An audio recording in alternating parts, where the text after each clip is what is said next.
Ya, sekarang kita akan masuk ke bab optika geometri ya. Nah, di bab optika geometri ini kita lebih banyak membahas tentang pembentukan bayangan pada cermin dan lensa. Nah, untuk kali ini akan kita bahas pertama itu adalah cermin ya. Nah, dan yang kita bahas pertama itu adalah cermin cekung, teman-teman ya. Nah, jadi cermin cekung itu memiliki sifat mengumpulkan cahaya, teman-teman ya. Beda dengan cermin cembung. Nah, itu dia menyebarkan cahaya. Nah, sekarang kita mau lihat bagaimana sih sifat-sifat pembentukan sinar istimewa pada cermin cekung dan bagaimana pembentukan bayangan yang terjadi pada cermin cekung. Nah, oke, di sini ada beberapa elemen ya teman-teman. Di sini F ini ya, ini F, ini adalah jarak fokus ya, jarak fokus. Nah, sedangkan kalau P di sini adalah radius kelengkungan atau jari-jari kelengkungan. Nah, hubungan F dengan P, nah itu bisa digambarkan P sama dengan 2 kali F itu ya. Nah, jadi di sini jarak P ini sama dengan 2 kali jarak fokusnya, berarti 2 kali jarak dari O ke F. Itu adalah P atau radius kelengkungan. Nah, sekarang bagaimana cara kita melihat pembentukan bayangan pada cermin cekung? Nah, kita harus tahu dulu nih sifat-sifat pembentukan sinar istimewa pada cermin cekung. Nah, oke, di sini yang pertama, kalau ada sinar datang sejajar sumbu utama, ya. Kalau ada sinar datang sejajar sumbu utama, nah ini sumbu utama. Nah, maka dia akan dipantulkan melalui titik fokus. Nah, jadi ini ya. Jadi yang biru ini adalah sinar pantulnya. Ya, oke, di sini saya tulisin lah. Yang pertama, jadi sinar datang sejajar sumbu utama ya.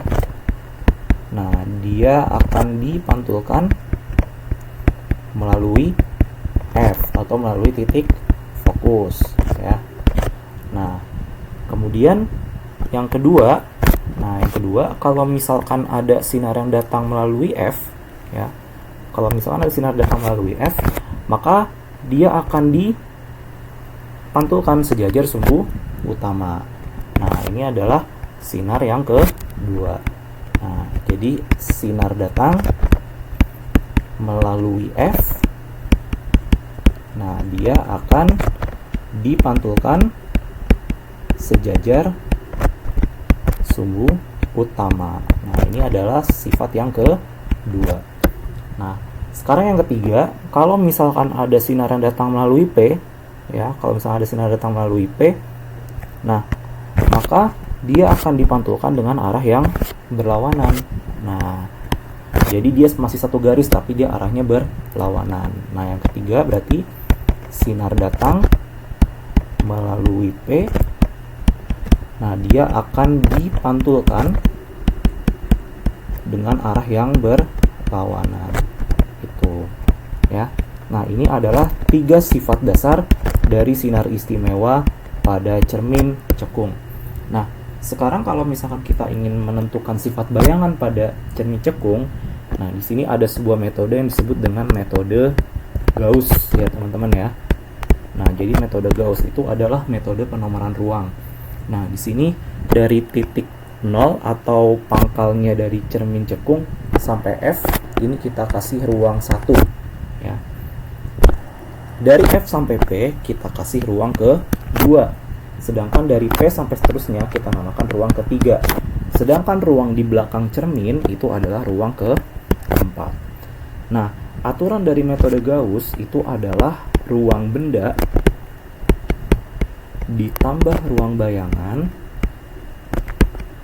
Nah, ini jumlahnya harus sama dengan 5. Nah, berarti kalau misalkan bendanya di ruang 1 ya, bendanya di ruang 1 ya, berarti bayangannya di ruang berapa? Ruang ke-4. Nah, atau kalau misalkan kalau misalkan bendanya di ruang ke-2, berarti bayangannya ruang ke-3. Nah, atau kalau misalkan bendanya di ruang ke-3, bayangannya di ruang ke-2. Nah, sekarang pertanyaannya adalah, mungkin nggak benda ada di ruang 4? Nih, benda di ruang 4 nih. Mungkin nggak? Nah, nggak mungkin. Kenapa nggak mungkin? Karena ruang 4 itu sudah ada di belakang cermin. Benda itu nggak mungkin ada di belakang cermin, ya. Nggak mungkin. Jadi benda itu hanya boleh ada di depan cermin. Ya iya dong. Kalau kita mau ngaca, masa kita ke belakang cermin? Kan nggak mungkin. Pasti kan harus di depan cermin, gitu teman-teman ya. Nah, oke. Sekarang di sini kita akan coba bahas bagaimana pembentukan bayangan pada cermin cekung. Oke, misal kalau bendanya ada di ruang 1, ya, di ruang 1 nih misal ya. Nah, jadi setiap benda itu dia punya 3 sifat dasar dari sinar istimewa cermin cekung. Nah, sekarang kalau misalkan bendanya di ruang 1, berarti kan yang pertama apa tadi? Sinar datang sejajar sumbu utama, dia akan dipantulkan melalui titik fokus. Nah, ini adalah yang pertama. Sekarang yang kedua. Yang kedua tadi gimana yang kedua? Sinar datang melalui F, dia akan dipantulkan sejajar sumbu utama. Nah, kalau kita lihat di sini kan bendanya itu ada di mana? Di depan F kan ya? Kalau ada di depan F berarti kita nggak mungkin kan tarik ke belakang. Nah, jadi gimana solusinya? Nah, solusinya kita ambil seolah-olah ada sinar yang datang dari belakang. Nah, makanya seperti ini. Nah, jadi ada sinar yang seolah-olah datang dari F melalui benda. Berarti kita anggap aja bendanya ini sinarnya datang dari F. Nah, dan dia dipantulkan sejajar sumbu utama. Nah, seperti ini. Sekarang kita lihat teman-teman. Kita lihat dari sinar pantulnya. Yang satu ke arah sini, yang satu ke arah sini. Yang satu ke kiri bawah, yang satu ke kiri. Bakal ketemu nggak kira-kira? Nggak bakal ketemu. Berarti gimana kemungkinannya? Kita tarik ke belakang. Nah, kalau kita tarik ke belakang, ketemu nih titiknya. Nah, titik inilah yang menjadi bayangan. Itu ya, yang menjadi bayangan pada cermin cekung ya. Nah, kan pas ya di sini. Bendanya ada di ruang 1, bayangannya ada di ruang 4. Nah, sekarang sifatnya gimana? Sifatnya. Oke, sifat dasar dari cermin apa?